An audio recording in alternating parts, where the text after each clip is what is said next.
이 시간 함께 말씀을 보겠습니다. 호세아서 6장의 말씀입니다. 호세아 6장 1절부터 11절입니다. 구약 성경 1261쪽입니다. 호세아 6장 1절부터 11절 말씀입니다. 우리 함께 읽으실 때는 1절 한 절만 함께 합독하겠습니다. 우리 같이 읽습니다. 오라 우리가 여호와께로 돌아가자. 여호와께서 우리를 찢으셨으나 도로 낫게 하실 것이요 우리를 치셨으나 싸매어 주실 것임이라. 아멘. 기도합니다. 아버지 하나님 감사합니다. 우리에게 새 가족을 보내주셔서 감사하고 또 오늘 행복한 파티를 통해서 우리의 다음 세대 전도 대상자들을 보내주셔서 감사합니다. 우리 원일교회를 하나님의 강한 손으로 능한 손으로 굳게 붙잡아 주시고 날마다 하나님의 영광 위에 쓰임받는 귀한 교회 되게 하시고 또한 이 시간은 하나님의 말씀을 함께 나눕니다. 성령 하나님께서 이 시간 우리에게 친히 말씀하여 주시고 깨닫게 하시고 그 깨달은 말씀을 우리의 삶 가운데 살아낼 수 있도록 성령께서 인도하여 주옵소서. 예수님의 이름으로 기도합니다. 아멘. 우리 좌우에 계신 분들과 한번 인사합시다. 큰 은혜 받읍시다. 그렇게 한번 인사합시다. 여러분, 지난 한 주간을 살아오면서 어떤 말을 많이 하셨습니까? 한 1초의 시간을 드릴 테니까 한번 생각해 보세요. 지난 한 주간 동안 나는 어떤 말을 가장 많이 하고 살았나? 아마 저마다 어떤 말을 많이 했는지 아마 생각을 해보지 않았을 겁니다. 그런데 여러분들이 한번 생각해 볼 필요가 있어요. 나는 지난 한 주간 어떤 말을 가장 많이 하며 살았을까? 그게 긍정적인 말일 수도 있겠고 또한 부정적인 말일 수도 있을 겁니다. 그러나 나는 또한 생각 없이 습관적으로 내뱉는 말일 수도 있습니다. 그 중에 하나가 이런 거죠. 죽겠다라는 말이에요. 우리 한국 사람들은 좋아도 죽고 안 좋아도 죽고 배가 불러도 죽고 배가 고파도 죽고 기뻐도 죽고 슬퍼도 죽고 날마다 죽어요. 감정의 강도를 표현하는 그러한 내용이죠. 죽겠다라는 표현이. 그러니까 우리가 습관처럼 죽겠다, 죽겠다, 죽겠다 그러고 살죠.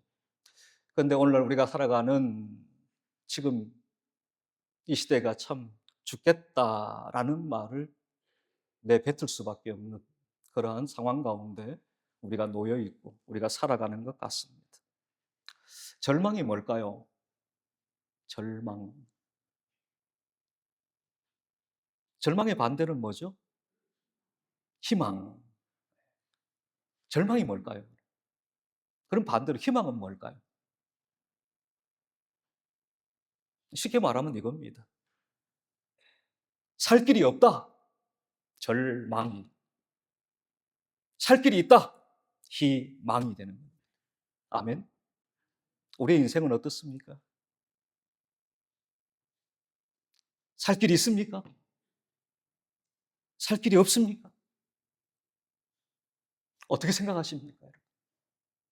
매일매일 아침에 눈을 떠서 내 인생 절망이다 라고 소리치며 하루를 시작합니까?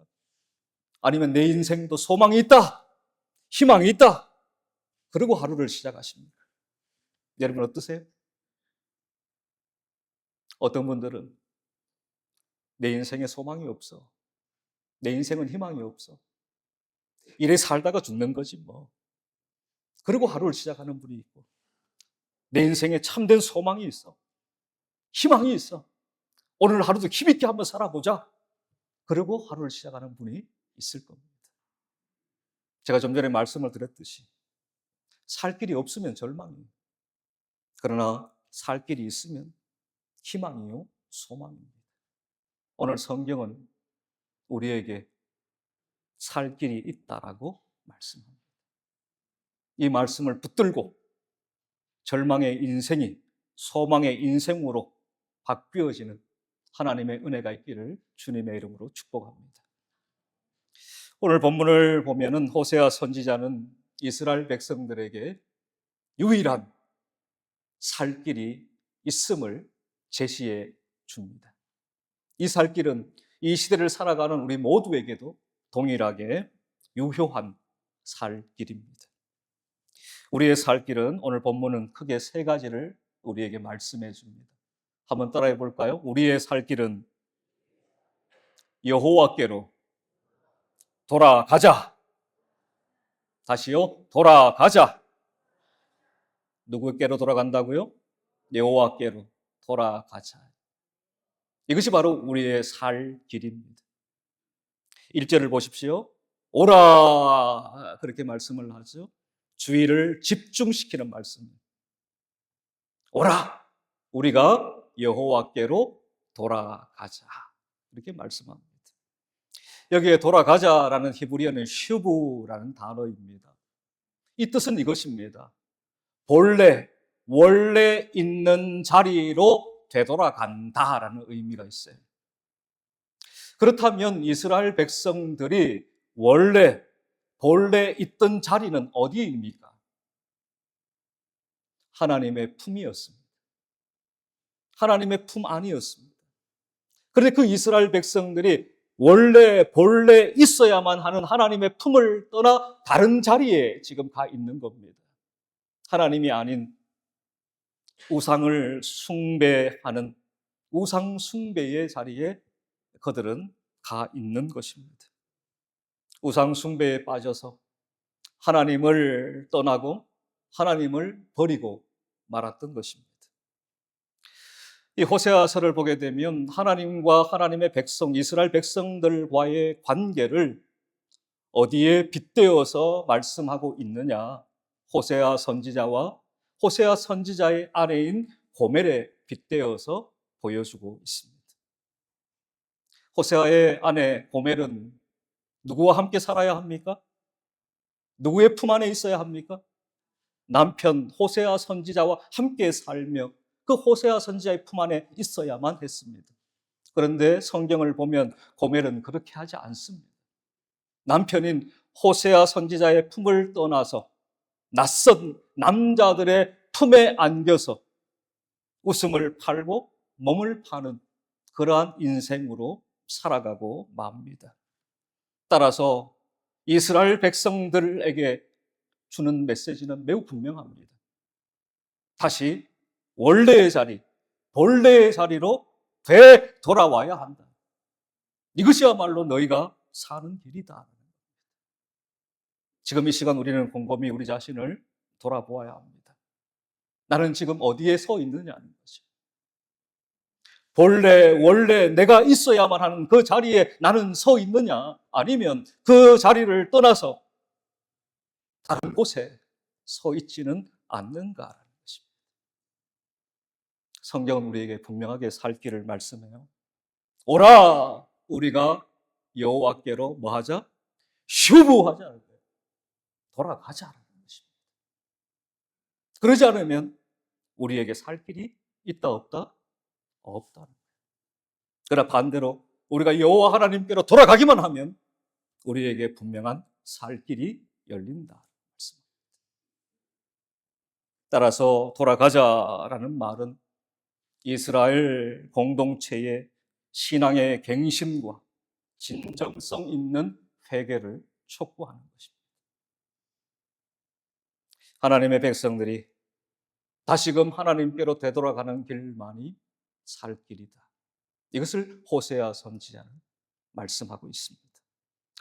누가복음 15장을 보게 되면 탕자의 비유가 나옵니다. 누가복음 15장 20절, 24절입니다. 우리 같이 한번 읽어볼까요? 예, 시작. 이에 일어나서 아버지께로 돌아가니라. 아직도 거리가 먼데 아버지가 그를 보고 치근히 여겨 달려가 목을 안고 입을 맞추니 이 내 아들은 죽었다가 다시 살아났으며 내가 잃었다가 다시 얻었노라 하니 그들이 즐거워하더라. 아멘. 우리는 탕자의 비유에 대한 내용을 너무 잘 압니다. 탕자가 아버지를 떠나죠. 그리고 저 먼 타국에 가서 허랑방탕한 삶을 삽니다. 아마 탕자는 아버지의 재산을 받아서 저 먼 타국에 가면 자유롭게 떵떵거리면서 살 수 있을 것이라 생각했을 겁니다. 그러나 시간이 지나면서 가졌던 모든 재산도 다 잃어버리고 맙니다. 그리고 거짓골이 됩니다. 그리고 털썩 주저앉아서 아버지와 함께 했던 지난 날을 추억합니다. 야, 아버지 집에 있을 때, 아버지의 품 안에 있을 때, 그때가 참 좋았는데, 그때가 좋았는데, 내가 괜히 이렇게 고생하고 있다. 그러면서 다시금 어떻게 해요? 아버지께로 돌아가자 라고 마음을 먹습니다. 그리고 털썩 주저앉았던 그 자리에서 일어나서 힘을 내어 아버지께로 터벅터벅 걸어갑니다. 누가 먼저 알아봐요? 탕자가 아버지를 먼저 알아보지 않아요. 아버지가 저 멀리 거짓골을 하고 있는 탕자, 작은 아들을 알아봅니다. 그리고 두 사람이 만나죠. 그리고 끌어안고 기쁨의 제외를 합니다. 그리고 아버지는 거짓골이 된 그 탕자의 아들의 신분을 다시금 회복시켜 줍니다. 그리고 기쁨의 잔치를 벌려줍니다. 돌아가는 길만이 살 길입니다. 한번 생각해 보세요. 탕자가 아이 나에게 소망이 없어, 희망이 없어, 이렇게 살다가 나는 죽는 거지 뭐. 그리고는 털썩 주저앉았던 그 자리에서 그만 일어나지 못하고 있었다면 탕자는 영영 탕자로서의 인생을 마감했을 겁니다. 그러나 다시금 일어나서 아버지께로 돌아갔을 때 탕자가 아닌 아들, 아들로서 살 수 있게 된 것입니다. 사랑하는 성도 여러분, 우리는 지금 어디에 서 있나요? 본래 우리가 있어야 될 그곳에 우리가 서 있습니까? 아니면 있어서는 안 될 그곳에 지금 우리는 서 있습니다. 빨리 결단해야 합니다. 휴무해야 됩니다. 다시 본래 원래의 자리로 돌아가야 합니다. 오늘 본문 1절 말씀을 보면 오라 우리가 여호와께로 돌아가자. 그리고 그 이유를 밝혀줍니다. 한번 볼까요? 왜 이스라엘 백성들이 여호와께로 돌아와야 하는가? 매우 분명하게 그 이유를 밝혀요. 1절 하반절을 보세요. 여호와께서 우리를 찢으셨으나 도로 낫게 하실 것이요 우리를 치셨으나 싸매어 주실 것입니다. 우리 한글 성경은 히브리어 키라는 단어를 해석해 두지 않고 있습니다. 그러나 원어를 보면 키라는 단어가 있어요. 접속사. 원인을 나타내는 접속사, 이유를 나타내는 접속사. 히브리어 키라는 단어가 쓰여 있어요. 그 키라는 단어의 의미가 왜냐하면이거든요. 제가 앞서 말씀드렸죠? 오라 우리가 여호와께로 돌아가자. 왜냐하면 여호와께서 우리를 찢으셨으나 도로 낫게 하실 것이 우리를 치셨으나 싸매어 주실 것입니다. 2절로 갈까요? 여호와께서 이틀 후에 우리를 살리시며 셋째 날에 우리를 일으키시리니 우리가 그의 앞에서 어떻게 살리라 말씀합니다. 이스라엘 백성들이 하나님께 범죄하고 우상을 숭배하고 본래 있어야 할 자리에 있지 않음을 통해서 그들은 하나님의 심판을 받습니다. 그러나 하나님께서 그들을 심판하심의 목적은 그들을 다시금 회복시키심에 있습니다. 그러므로 하나님은 비록 그들을 심판하셨지만 다시금 그들이 하나님께로 되돌아올 때에 하나님은 그들에게 놀라운 회복의 은혜와 은총을 베풀어 주시는 것입니다. 오늘 보십시오. 2절에 보면 이렇게 되어 있죠. 이틀 후에라는 표현이 나옵니다. 그리고 셋째 날에라는 표현이 나옵니다. 이것은 하나님께서 조속한 시일 내에 하나님의 백성들을 반드시 기필코 회복시키고 말겠다라는 하나님의 강력한 의지를 보여주는 말씀입니다. 성 어거스틴이 허랑방탕한 삶을 살았습니다. 그가 회개하고 돌아와서 고백록을 적습니다. 그 고백록 속에 이런 내용이 있습니다. 하나님이여 당신을 위하여 우리 인간을 지으셨기 때문에 우리가 당신 품에 안기기 전에는 참된 만족도 참된 평안도 없습니다. 하나님은 우리를 창조하신 창조자이십니다. 그러므로 우리가 그 창조자의 품에 안기기 전까지 우리 인생에 참된 만족이 없습니다. 우리 인생에 참된 평안이 없습니다. 그러므로 여러분들, 절망 가운데 있는 우리가 다시 소망을 갖기 위해 우리는 다시 슈브 돌아가야 하는 것입니다. 또한 오늘 본문 우리가 살 길은 두 번째입니다. 한번 따라해 볼까요? 여호와를 힘써 알자. 힘써 알자. 우리는 하나님을 아는 지식에 대한 결핍을 스스로 인식해야 합니다. 3절로 갑니다. 우리 같이 한번 읽어볼까요? 그러므로 시작. 그러므로 우리가 여호와를 알자. 힘써 여호와를 알자. 그의 나타나심은 새벽빛같이 어김없나니 비와 같이 땅을 적시는 늦은 비와 같이 우리에게 임하시리라 하니라. 아멘. 그러므로 우리가 여호와를 알자. 힘써 여호와를 알자 그랬습니다. 그저 한번 알자 그리고 끝나도 괜찮을 텐데 그러지 않고 알자라고 한 다음에 힘써 여호와를 알자라고 말씀을 하고 있습니다. 늘 말씀드리지만 반복은 강조의 의미가 있습니다. 여호와를 아는 것이 바로 우리의 살 길임을 강조하고 있는 것입니다. 반드시 하나님을 알아야 합니다. 세상적인 지식 너무나도 많이 아는 분들이 계세요. 그런데 정작 하나님의 말씀에 대해, 하나님에 대해 무지한 우리의 모습을 발견할 때가 있습니다. 그러므로 성도 여러분, 하나님을 알기 위해 힘써야 합니다. 목사들이 강단에서 성도들에게 목에 핏대를 세우고 이야기들을 하죠. 제발 좀 성경을 읽으십시오.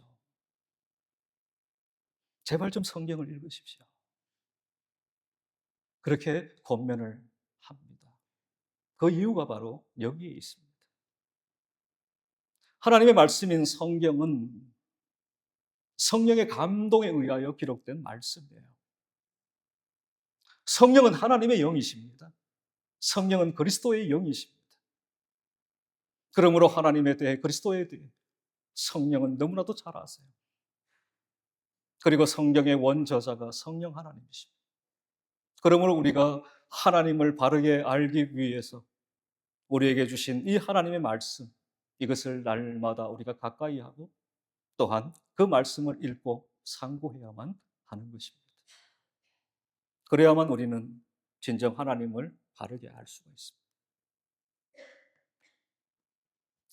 일주일의 삶을 우리가 보내면서 죄송하지만 예전에 어떤 부흥 강사님 그런 이야기 하시더라고요. 성도의 여러 유형이 있는데 그 중에 하나가 툭탁 하는 성도가 있대요. 무슨 의미인지 아시겠어요? 여러 성도들이 있는데 그 성도들의 유형 가운데 하나가 툭탁 하는 성도가 있다. 일주일 내도록 성경을 펼쳐보지 않고 저 구석에 처박아 놓으니까 성경가 무엇이 앉아요? 먼지가 수북히 앉는 거예요. 그러니까 주일날 교회 가려고 하니까 그냥 가기는 좀 미안하고 성경은 들고 가야 되겠고 꺼내보니까 먼지가 수북히 앉아 있어요. 그러니까 뭐예요? 툭탁 하고 가져가야 돼요. 툭탁 성도가 있다는 거예요. 일주일 동안 성경 한 절도 읽지 않는 그러한 성도가 얼마나 많은지 모릅니다. 사랑하는 원일의 성도 여러분, 하나님의 말씀이 하나님을 우리에게 소개해 줍니다. 하나님의 말씀이 우리에게 하나님이 누구신가를 분명히 밝히 열어 보여주십니다. 하나님을 알고 싶으십니까? 하나님의 말씀인 성경을 펼쳐 읽을 수 있기를 바랍니다. 오늘 본문에 보니까 힘써라는 단어가 나오죠. 그 힘써라는 단어가 히브리어로 라다프라는 단어예요. 그 의미는 쫓아간다 그런 의미가 있습니다. 그리고 힘을 다해 달려간다. 힘을 다해 추구한다. 그런 의미가 있습니다. 우리가 여호와 하나님을 알기 위해 힘써야 한다는 거죠.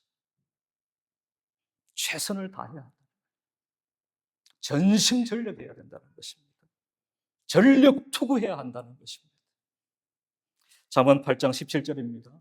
나를 사랑하는 자들이 나의 사랑을 입으며 나를 간절히 찾는 자가 나를 만날 것이니라. 간절히 찾아야 합니다. 그러면 우리가 만나게 됩니다. 또한 여기 안다라는 표현은 히브리어 야다라는 표현입니다. 우리가 많이 들었을 겁니다. 지식적으로 이론적으로 아는 것이 아니라 체험적으로 경험적으로 아는 것을 의미합니다. 저는 이재명 대통령을 잘 압니다. 이걸로 압니다. 머리로 알고 지식적으로 압니다. 이재명 대통령을 한 번도 만나보지 못했습니다. 경험적으로 체험적으로 이재명 대통령을 모릅니다. 단순히 이거로만 압니다. 오늘 성경의 야다라는 단어는 이것으로 아는 알미 아니라 우리의 삶을 통하여 경험되어지고 체험되어진 그 알을 우리에게 이야기합니다. 이걸 다르게 또 묘사하면 부부간의 깊은 관계와 같이 안다라는 것이죠. 우리는 하나님을 어떻게 알고 있습니까? 이걸로 알고 있습니까? 이것도 필요합니다. 그러나 더 중요한 건 우리의 삶을 통하여 경험되고 체험되고 체득한 그 하나님의 알을 통해서 우리는 진정 하나님을 더 깊이 알아가게 됩니다. 하나님과 더욱 깊은 친밀함을 우리는 갖게 되는 것입니다. 그때야만 비로소 우리는 하나님을 안다라고 말할 수 있는 거예요. 하나님을 안다라고 말할 수 있습니다. 제임스 패커 목사님이 쓴 아주 유명한 책이 있죠. 하나님을 아는 지식이라는 책이 있습니다. 거기 보면 하나님을 안다라고 했을 때에 두 가지가 있다는 것이죠. 하나님을 안다라는 knowing God이라는 게 있고 하나님에 대해 안다, about God이라는 게 있다는 거죠. 우리는 과연 하나님을 어떻게 알고 있습니까? 하나님을 진정 알고 계십니까? 아니면 하나님에 대해 알고 계십니까? 제임스 패커 목사님은 우리에게 about God이 아니라 하나님에 대해 아는 것이 아니라 진정 하나님을 알아야 된다라고 강조합니다. 하나님을 아는 것과 하나님에 대해 아는 것은 큰 차이입니다. 지식으로만 하나님에 대해 아는 것은 하나님을 아는 것이 아닙니다. 경험을 통해 말씀대로 역사하시는 하나님을 내 삶에서 체험할 때 우리는 비로소 하나님을 안다라고 말할 수 있다는 것입니다. 그렇다면 왜 하나님을 아는 지식이 그토록 중요하냐? 호세아 4장 6절 말씀을 보면 이렇게 기록합니다. 내 백성이 지식이 없으므로 망하는도다. 내가 지식을 버렸으니 나도 너를 버려 내 제사장이 되지 못하게 할 것이요. 내가 내 하나님의 율법을 잊었으니 나도 내 자녀들을 잊어버리리라 말씀합니다. 매우 무서운 경고의 말씀이에요. 우리가 단순히 하나님을 안다는 것을 가볍게 치부해서 안 된다는 거죠. 하나님을 아는 것과 하나님을 알지 못하는 것은 아이들 표현을 빌리면 천지 차이예요, 천지 차이. 내가 하나님의 복을 누리며 사느냐? 내가 하나님이 주신 구원과 영생을 누리며 사느냐? 그러지 못하느냐? 매우 중요한 거예요. 그러므로 우리가 매일매일의 삶 속에 더욱 하나님을 깊이 알아가는 우리 모두가 될 수 있기를 주님의 이름으로 축복합니다. 하나님을 알기에 힘쓰는 자들에게 주어지는 은혜가 있습니다. 3절 하반절입니다. 우리 같이 읽어볼까요? 그의 시작. 그의 나타나심은 새벽빛같이 어김없나니 비와 같이 땅을 적시는 늦은 비와 같이 우리에게 임하시리라 하니라. 아멘. 여기 보면 두 가지의 상징적인 묘사를 하죠. 새벽빛같이 그랬습니다. 새벽은 아직 깜깜합니다. 어둡습니다. 근데 그 어둡고 깜깜한 그 밤에 새벽빛이 쫙 비치면 밝지요. 그리고 새벽빛이 비친다는 것은 곧 어떻게 해요? 날이 밝아진다는 것. 또 하나, 땅을 적시는 늦은 비와 같이 그랬어요. 이스라엘 그 팔레스틴 땅은 파종을 하기 위해, 추수를 하기 위해 비가 필요했습니다. 물이 넘쳐나면 비 좀 들어와도 괜찮은데, 이 팔레스틴 이스라엘 백성들은 농사를 지을 때에 하늘만 바라보고 있습니다.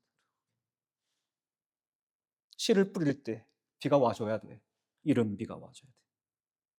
추수를 할 때에 늦은 비가 하늘로부터 내려줘야 합니다. 그러지 않으면 씨를 뿌리지도 못해요.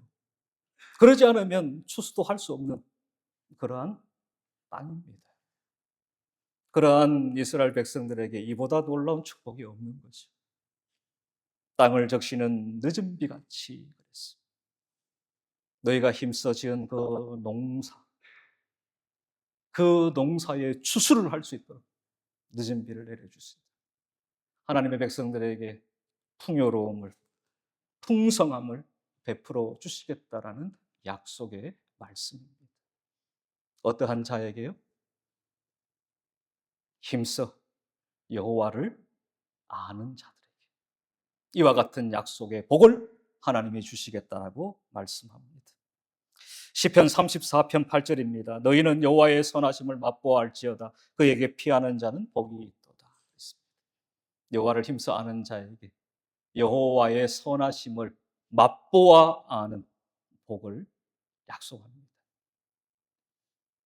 여러분, 이 물이 무슨 물일까요?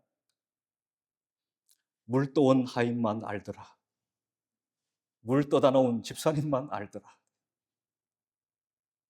이렇게 맛을 보면 돼요. 보리차. 이렇게 돼요. 하나님의 은혜도 마찬가지.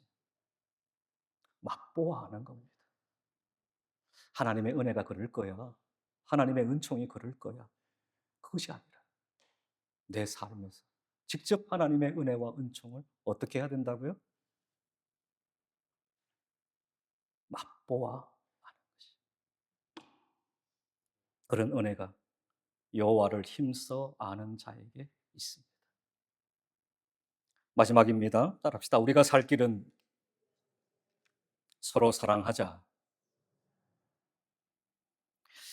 여호와를 안다는 것은 알므로 끝나는 것이 아니라 삶을 통하여 분명 나타나게 되어 있습니다. 6절을 보면 하나님의 백성을 향한 하나님의 원하심이 기록됩니다. 6절을 제가 읽습니다. 나는 인애를 원하고 제사를 원하지 아니하며 번제보다 하나님을 아는 것을 원하노라 말씀을 합니다. 여기에 우리가 오해가 없어야 돼요. 뭐냐 하면 하나님은 제사, 예배를 원하지 않는다. 아니에요. 하나님은 누구보다 예배받기를 원하십니다. 그런데 왜 이 말씀을 하고 있느냐라는 거죠. 이것은 전후 문맥을 살펴봐야 되고 당시의 시대적인 정황 속으로 우리가 들어가야만 합니다.